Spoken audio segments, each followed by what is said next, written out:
14 people were wounded in a booby-trapped car explosion in a garage near Imam al-Sadr Hospital in the Sayyida Zainab in Damascus suburbs. The car, which was driven by a suicide bomber, also caused huge material damage in the site of the blast and the area surrounding it. A delegation of the UN observers examined the site of the car bomb explosion in the area of Sayyida Zainab on the outskirts of Damascus, where 14 were injured and large damages occurred in the area surrounding the blast. Another delegation also visited the area of Ma'luda and met with a number of citizens.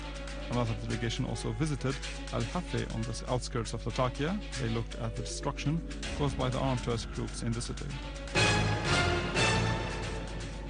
Security forces seized large amounts of weapons in al-Haffeh district in Latakia countryside. A source in the governorate said that the seized weapons include boxes of ammunition for machine guns, Russian rifles, RPG launchers, sniper rifles, and mortars. The authorities also seized advanced communication devices, identity cards, maps, military suits, and explosive devices. In Idleb, security forces clashed with an armed terrorist group that committed sabotage acts and planted explosive devices. The clashes resulted in the killing and wounding of a number of terrorists. In the same context, security forces stormed the hideout of a terrorist group in a farm near Idlib city and clashed with it, killing all of its members. In Jabal Zawiya, in the countryside of Idlib, the authorities clashed with an armed terrorist group, which attacked the law enforcement forces in Deir Sanbul and killed its members.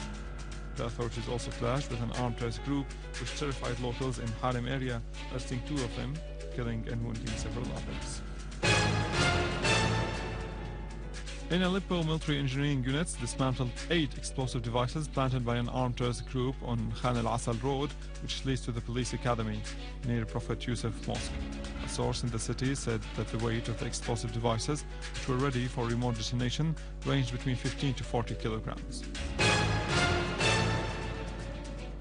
In cooperation with locals, security forces stormed a number of dens for terrorist groups in Douma in Damascus countryside. A source in the governorate said that the clashes resulted in the killing and wounding of a number of terrorists and seizing their weapons. The source added that the clashes also resulted in the death of 3 security members and the wounding of several others. In implementation of Anan's plan, about 500 detainees who were involved in the current events in Syria but did not take part in the bloodshed of the Syrian people were released. The released citizens affirmed their categorical rejection of acts of killing and sabotage. Spokesman of the Chinese Foreign Ministry Liu Weimin said that Beijing does not approve of using too much pressure or sanctions in dealing with the Syrian crisis, renewing his country's support of mediation efforts by the UN envoy Kofi Annan regarding Russia's proposal to convene an international conference on Syria and establishing a contact group on Annan's initiative. Liu said that China adopts a positive stance towards the Russian proposal. Liu added that his country believed the international community should adhere to the peaceful political solution.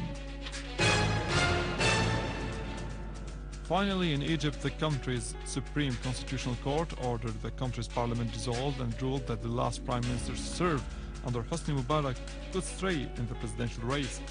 In its decision, the court said Shafiq could stay in the presidential race, rejecting a law passed by parliament last month that barred prominent figures from the old regime from running for presidential elections.